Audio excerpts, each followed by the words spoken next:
My name is Nicole. I'm 32, a freelance financial accountant living in Chicago. For 6 years, I've been the spine of an entire family, and not once has anyone asked if my back ever hurt. My mom, Lorraine, retired early after a knee surgery, but still spends money like she's running a luxury spa chain. My dad, Stanley, lives comfortably in his recliner with his Bose sound system thanks to the heart medication I pay for each month, over $450. He has a heart condition but never bothers to look at the medical bills because I set up automatic payments from my personal account. My younger brother Brandon is 30 and pursuing a music career in Nashville, which really means sitting at home editing audio all day. 2 years ago, he called me in the middle of my workday, voice choked with tears, saying his girlfriend's dog got hit by a car and they needed $1,100 for emergency surgery. I wired it in under 20 minutes. Not a single thank you after that. I don't live with them. The family lives in a 3-bedroom house in the Aurora suburbs of Illinois, a house I bought under their names after Lorraine cried during a family meeting, sharing her dream of owning a place before turning 60. They didn't contribute a single dollar. I lived in a tiny rented studio on the west side of the city, nearly a 45-minute drive away, where I alternated between using the space heater and the electric stove to save on the utility bill. On holidays, I brought the turkey, the pumpkin pie, even the red wine my dad prefers. But if I arrived late, they ate without me. Mom would say, "Work must have held you up again, Nicole." It wasn't an attack, just that cold kind of comment that makes you feel like you're always falling short, no matter how hard you try. My mom's side of the family often called me the successful one at Easter or Christmas, but successful just meant I had money they could ask for. I once paid $3,800 for my aunt's daughter's final semester after she was denied financial aid. They promised to pay me back. They never mentioned it again. Whenever I suggested reducing or stopping a support payment, Mom would look at me like I'd just dropped her off at a nursing home. Once, I told her I couldn't keep paying Brandon's car insurance. She placed her hand on her chest and said, "Do you want him to die if something happens?" I did try to step back. One time I missed a scheduled transfer. Guess what happened? Brandon sent me 3 words. "What is this?" No greeting, no punctuation, just a blunt demand. I used to believe that giving was love, duty, family. But over time, it turned into a strange system where I was the interest-free bank, the emergency contact, the excuse for everyone else to avoid responsibility. Once, I had the flu so badly I couldn't sit up. I called Mom, just wanting to hear her voice, hoping she'd ask, "Do you need anything?" Instead, she said, "I'm watching a movie with your dad. Text me later," then hung up. No call back. I used to think that if I just kept giving, one day they'd appreciate me. But the more I gave, the more it became expected. No one asked how I was living. No one remembered the day I filed my taxes late just so I could cover Dad's medical bill. No one knew I had to take out a short-term loan last month to finish paying Brandon's kids' summer school fees. It all added up. But I still smiled, still sent flowers for Mom's birthday, still bought Dad new Nike sneakers every Christmas, still sent regular transfers into the family fund on the 5th of every month. Until the day everything burned down, and I, soaked, freezing, homeless, and with no one to call, stood on their doorstep and was turned away like a stranger. I remember that day clearly. It had been raining steadily in Chicago since early morning. A fire alert popped up on my neighborhood app at 3:47 p.m. Just one line.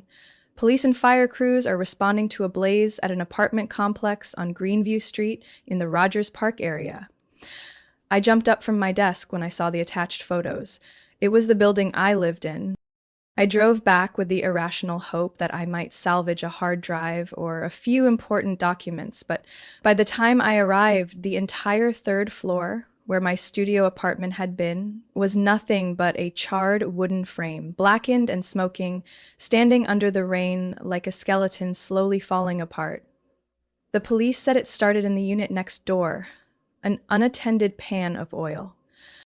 I had nothing with me. No clothes, no laptop, no documents. My phone battery was low. My wallet held exactly $38. and I was drenched from head to toe in my work clothes. I sat in my car for over an hour, staring at the smoke still curling upward. I didn't cry. I didn't have the energy to cry. I just kept asking myself, where can I go now? Only one name came to mind: Mom. I called. She picked up after 3 rings, her voice calm, unbothered. "This is Mom. My apartment just burned down. Can I stay at your place for a few nights?" Silence. Then a long sigh. "Nicole, this isn't a homeless shelter. You're an adult. Handle it." I thought I misheard her. "Mom, I just lost everything. I just need a few days. Get a motel or call one of those charities you donate to." She cut me off. "Mom, it's me. Yes, and you chose to separate from this family. Don't come back just because something went wrong." I could hear a TV in the background. A news anchor talking about gas prices. No panic, no one crying for me. Just my mother, standing in the house I bought, telling me I wasn't allowed in. I drove there anyway, not because I hoped, but because part of me needed to see the truth up close. It was already dark when I pulled up. I parked along the curb, looking at the familiar 2-story house with the red roof peeking through the trees. The lights inside glowed through the windows like warmth I could no longer reach. I knocked. My mom appeared, wearing a cream-colored satin robe, fresh lipstick on. She didn't open the door fully, just stood there, half hidden behind it. "I already told you, this isn't a hotel." I stood there soaked, shoes squishing with every shift of my feet. "Just a few days, until I figure something out. I have nowhere to sleep tonight." "It's not my problem, Nicole." Her voice wasn't loud, just cold. I glanced inside. My brother Brandon was sprawled on the couch, remote in hand, headphones on.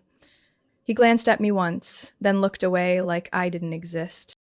I swallowed the lump in my throat. I sent Brandon $900 last week to cover his overdue phone bill. And now you're trying to trade that for pity? Mom snapped, eyes unblinking. I stepped back. The rain lashed harder against my back. "It's not pity, I just..." "Figure it out, Nicole. I'm closing the door now." The door didn't slam. It closed with a soft click of the lock, but it hurt more than any slap. I sat in my car a while longer, the engine off, phone nearly dead. I shivered from cold, hunger, and a hurt that had no name. No message from Mom, no call from my brother, no concern from anyone. Everyone stayed quiet as if none of it involved them. Only when the car windows started fogging up for my own breath did I finally see things clearly. I no longer had a home, not because my apartment burned down, but because the place I once called family had never truly been a place to return to. And in that moment, I knew for the first time in my life I had to protect myself from the very people I once called my own. I rented a single room in a budget hotel near Union Station. The kind of place that smells like bleach-soaked carpet, with wrinkled curtains and an AC unit that groans like it's dying in its sleep. The front desk didn't ask where I came from or why I had no luggage other than a scuffed leather bag. I paid with my emergency credit card, the only one not linked to my family's endless expenses. I didn't cry, I didn't scream, but in my mind, every number, every bill, every transfer, they all played back like a ledger I knew by heart. I opened my laptop, connected to the sputtering Wi-Fi, and did something I hadn't dared to do in 6 years. I cut off their financial lifeline.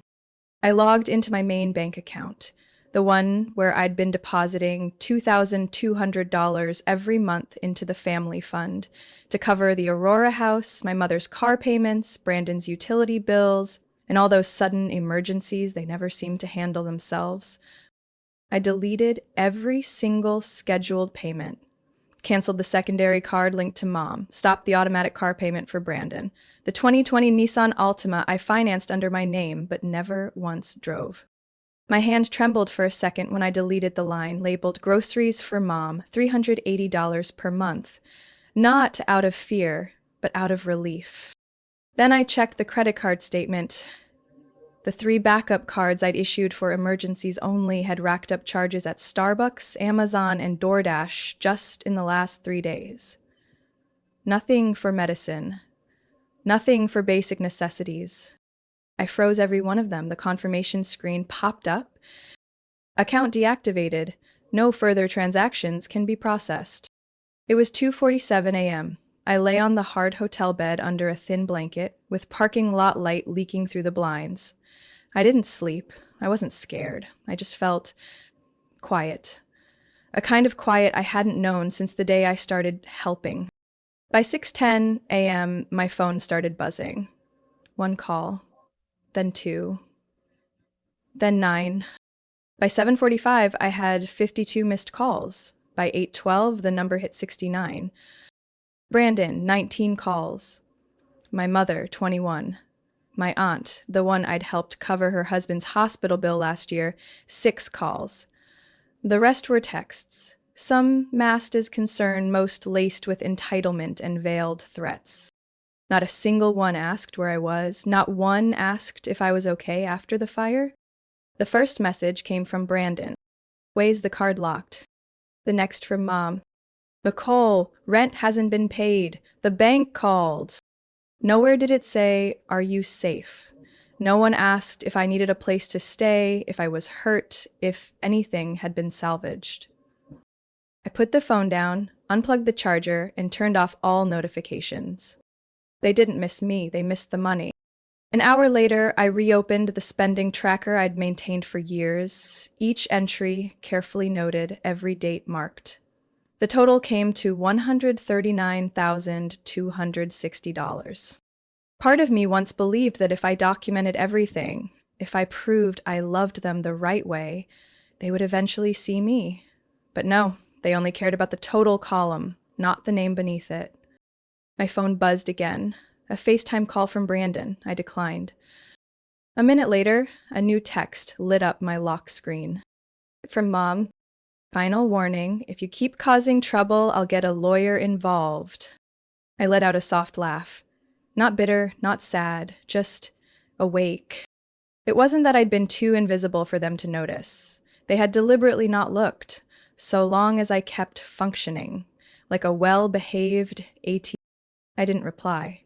Instead, I reopened my laptop and navigated to the emergency trust account I'd quietly established years ago for family crises, something Mom never knew about. I transferred full control to myself and revoked all access. The screen displayed a final confirmation. Are you sure you want to remove user Lorraine_M? I clicked confirm. The room didn't get brighter, it didn't get quieter, but I did. And for the first time in 6 years, I didn't feel guilty for keeping what was mine. I sat quietly in the hotel room, the yellow light from the bedside lamp casting a dull glow across the ceiling. Outside the window, Chicago rain continued to fall in a soft, steady rhythm. My old laptop rested on my lap, heating up slowly, almost as if it could sense the rising tension in my chest. I reopened the spreadsheet, the only one I'd ever kept to myself, the one no one in my family had ever seen. Every financial contribution I'd made over the past 6 years appeared like tiny, precise paper cuts. Clear. Undeniable. March 2nd, 2021, Walgreens, blood pressure meds for dad, $164.75. July 21st, 2021, Mike's Prewick for mom, $299. September 12th, 2022, transfer to Brandon, lost job suddenly, $2,000. I scrolled to the bottom. Total $143,820.47. I clicked save, then exported it to a PDF and named the file. What I paid in exchange for silence. I didn't send it right away. I opened a new email and began typing in the addresses. Steady hands, no hesitation. Pastor Walter, the one who had me speak at the winter fundraiser, praising me as a daughter who sacrifices for her family. Aunt Evelyn, the one who called me cold-hearted when I declined to chip in for Grandma's 80th birthday party. My paternal relatives, people who never checked in but constantly forwarded me GoFundMe links for urgent situations. And finally, Brandon, my mother, Lorraine, and the man who never spoke, my father, Stanley. I wrote plainly, no rage, no insults, just facts. Clear as the hallway light exposing cracks no one wanted to admit were there. Dear all, for 6 years I stayed silent. I believed if I kept carrying the load, someone would notice. Below is a record of everything I've spent for this family. Medications, housing, tuition, hospital bills, and countless emergencies. I never asked to be paid back. I'm not sending this to demand repayment. I'm sending this to reclaim the voice I've lost for far too long, so no one can ever again say I'm ungrateful or that I abandoned this family. Sincerely, Nicole Holt. I attached the PDF, double-checked every email address. Then I just sat there. Not clicking send yet, just staring at the button like it was a doorway, one that once opened had no return. I got up, splashed cold water on my face, and when I came back, my phone was flashing again. Brandon calling for the 34th time. I let it ring out. I clicked send. 3 hours later, my inbox exploded. Aunt Evelyn replied first. If this is true, then shame on all of us. I had no idea you carried this much. Then Pastor Walter. I'm sorry I believed what they said. If you need support, the church is always here. And then my mother. No apology, just one line. What the hell are you doing? You're humiliating this family in front of everyone. Brandon sent a blank email, no subject, no message, just an attachment, the internet bill showing a declined payment. I laughed, out loud, for the first time in weeks, not out of joy, but because I had just flipped a table they never imagined I'd even dare to touch. That night, I checked out of the hotel and moved into a new place, a smaller room on the south side of the city. No fancy amenities, but it was safe. No one knew I was there. No one knew the room number. I turned off location tracking, changed all my bank passwords, and set my primary phone to only receive texts from saved contacts. The next day, I got a message from an unknown number. Nicole, Mom says she'll hire a lawyer. You should rethink things before this goes too far. Kayla, the daughter of my cousin, the one I helped when she didn't qualify for student loans. I blocked the number. No more anger. No more explanations. I sat in the small rental room as the ceiling fan spun slowly above me. The damp spring air crept in through the cracks in the window frame. My laptop rested in front of me, open to the Facebook account I hadn't touched in nearly a year, just to check one thing. And there it was.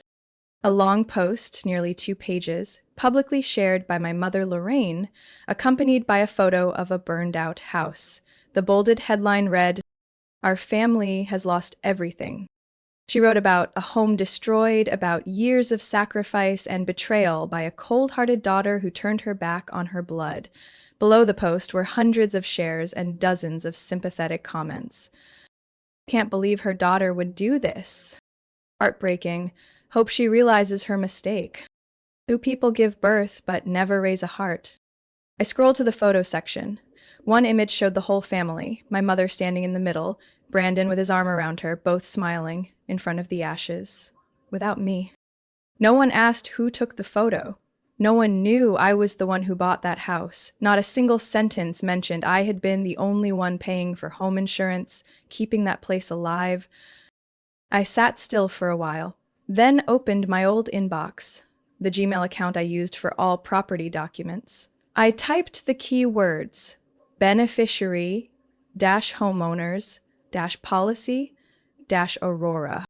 One email popped up, from All Land Mutual Insurance, dated March 15th, exactly 3 weeks before the fire.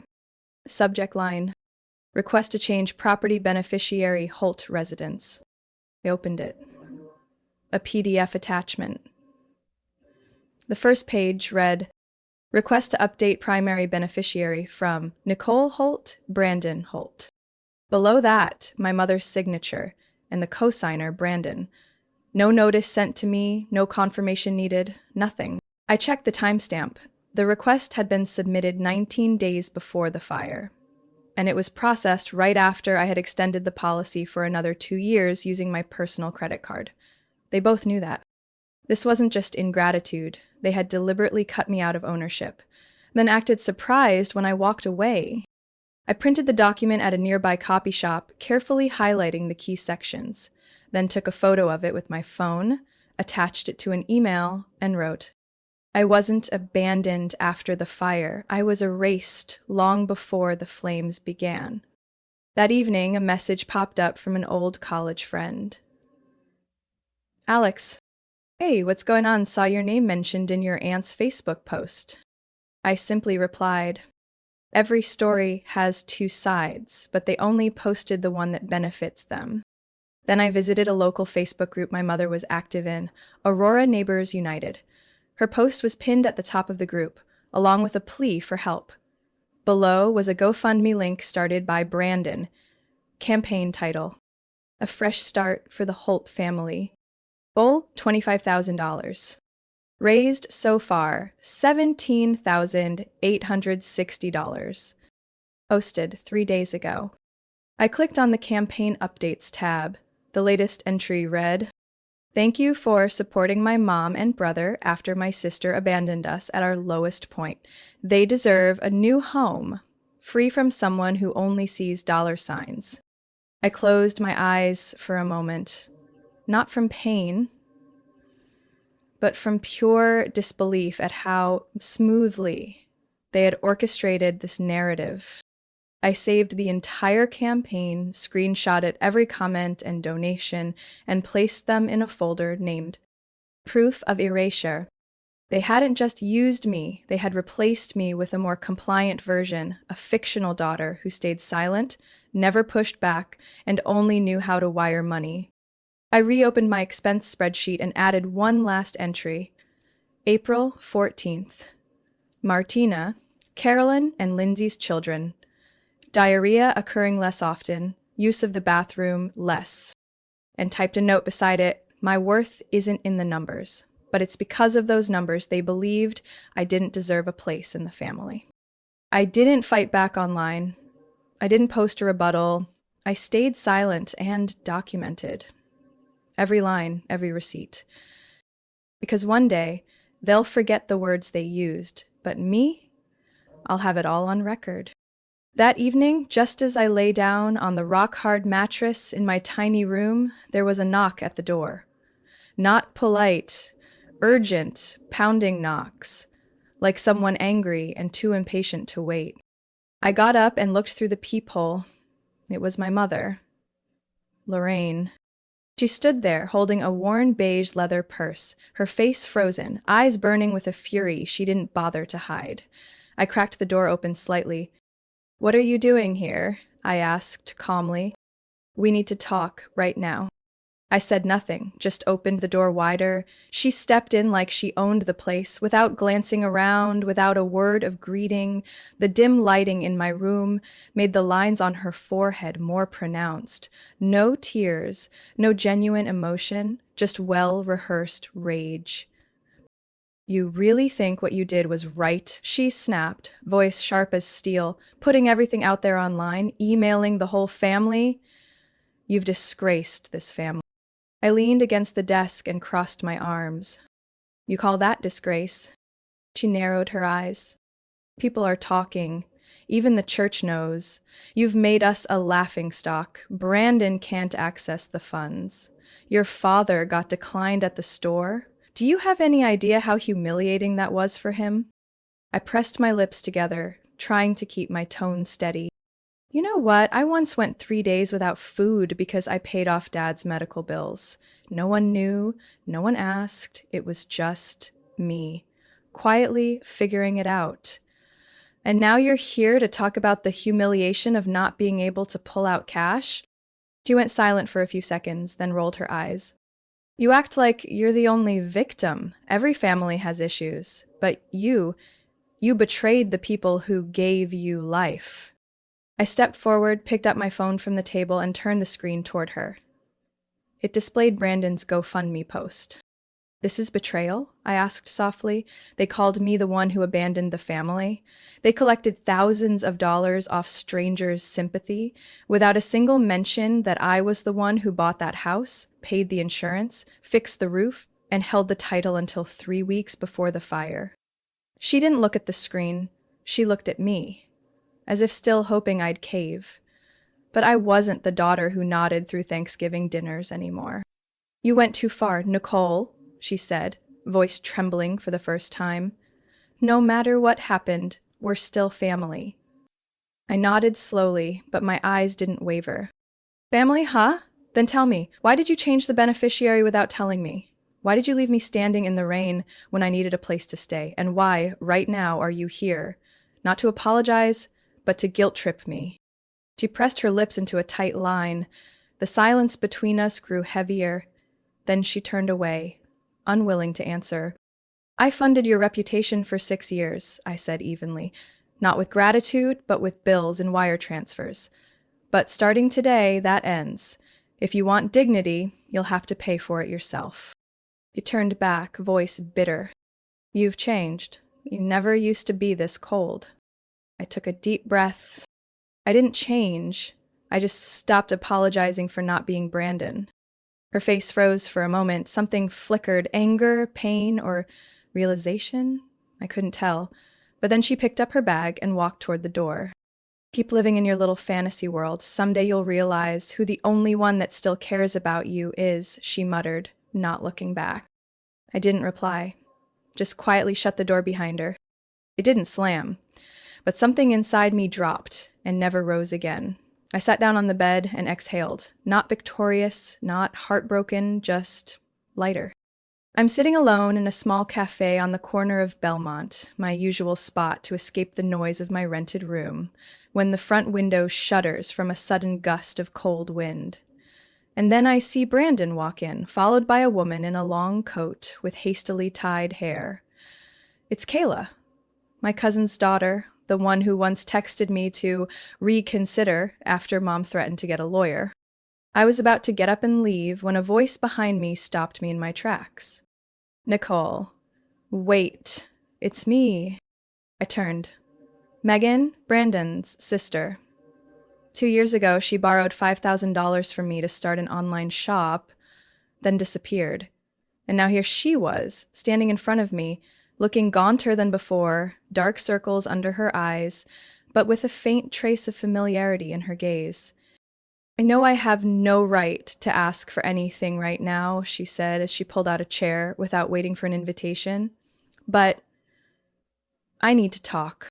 I crossed my arms and leaned back in my seat. Then talk. She looked at me for a long moment, then reached into her pocket and pulled out an envelope. These are the hospital bills. For Lila.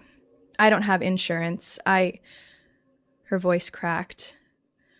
I've tried everything, but it's not enough. I need help. Just this once. I looked her straight in the eyes. Not angry, not cold, just clear. You saying just this once sounds a lot like when Mom said just a few months' rent. Like when Brandon said it was an unexpected car repair. Like when Aunt Evelyn called me heartless for not paying for her birthday party. It's never just once. It's always a chain that never ends. Megan clutched the envelope tighter, her voice trembling. But this time it's really urgent, I swear. If we don't pay, they'll stop treatment. I bit my lower lip. I'm not heartless. I once held Lila when she was just learning to walk. But I also remember Megan's face when she ignored my call last year, when I told her I'd lost a major client and needed a little help for a few weeks. She'd just read the message and never replied. I took a deep breath. Lila isn't at fault, but I can't keep being the ATM everyone counts on just because they assume I'm the backup plan. Megan lowered her head, her voice barely audible. I get it. But you're the only one I have left to ask. I paused for a few seconds, then slowly pulled out my phone, opened a link, and handed it to her. This is a list of free medical aid programs in Chicago. Phone numbers and addresses included. I already called one. They'll walk you through the paperwork. If you really need help, start there. Megan looked at the screen, then looked at me. You're good at things. Good at doing it all on your own. Good with money. But being this good at saying no, doesn't it feel lonely? I pressed my lips together.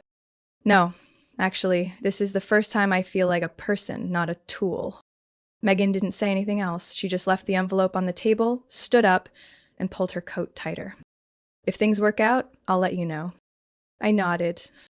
I hope you actually start living responsibly, rather than counting on bottomless kindness.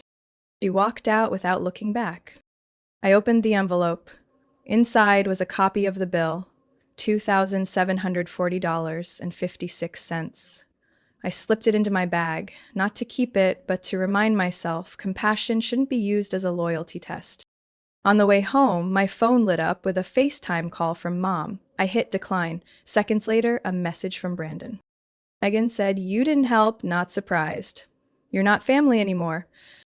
I didn't reply. I don't need to prove where I belong, because for the first time in years, I understand clearly I wasn't pushed out of the family. I walked away because I'm done paying for a place I was never truly given. And this time, I've learned how to say no without having to apologize. 2 weeks after the meeting with Megan, I moved into my new apartment, a small studio on the third floor of an old building in Edgewater. No elevator, creaky stairs, and a kitchen just big enough for a single hot plate. But the lease had my name on it, Nicole Holt. And for the first time in years, I didn't have to ask anyone, is it okay if I live here? I set the last box down on the wooden floor, dropped to the middle of the room, and exhaled. Not from exhaustion, not from stress, just relief. Like I'd finally found a dry overhang after a storm that had lasted too long. On the table was a white envelope stamped from a community financial organization called Women Rise. I had applied for a job as a financial advisor for women re-entering society after crises. My background was simply too practical to ignore. I opened the letter and read the bolded line. "We are thrilled to welcome Ms. Nicole Holt to the role of financial advisor. We believe your experience is not only valuable, but a guiding light for other women." I let out a soft laugh. They called me a light, even though most of my life I had been treated like a hidden wall outlet. Always there, always available, but rarely acknowledged. I folded the letter and placed it next to a small cactus on the windowsill, the only plant I'd ever managed to keep alive through a winter. That evening, I dug into my old backpack and pulled out something I'd hidden away, a half-written, unsent letter. I had written it on a sleepless night back when I still thought everything could be mended with kind words. Dear Mom, I used to believe that if I was patient enough, things would change. That if I gave enough, you'd see I wasn't distant. I was just trying to live with integrity. I stopped mid-sentence. Those were things I once believed, once prayed for. But now I knew. Some things no longer need to be said. Some relationships need to be laid down. Not out of resentment, but out of self-respect. I burned the letter in an old metal bowl. The flame didn't flare up dramatically. It burned quietly, reducing the paper to clean ash. Through the window, a soft yellow glow from the neighboring building spilled in. I heard a bike bell down on the street. The wind carried the smell of pastries from a nearby shop, and the chilly March air made me pull on my hoodie and step out onto the tiny balcony. I pulled out my phone. No missed calls. No new messages from Brandon, from Mom, or anyone else in the family. Just one email from Women Rise, confirming the time of the orientation, Monday at 9 a.m. I opened my calendar and added a note. Day 1 of a new chapter. No one gets to define it but me. I looked down at the street below, people moving with their own stories, their own scars, their own hopes. Then I looked inward. Empty hands, a bank account no longer impressive, but a mind calmer than it had been in years. I wasn't rich. I hadn't succeeded by my family's standards. But I knew where every dollar went, what boundaries I had drawn, and what steps I had taken to leave. The next morning, I got out of bed at 6:30, brewed a cup of green tea, and powered up my laptop. I began drafting the first lesson for my workshop, Personal Finance and a Woman's Right to Decide.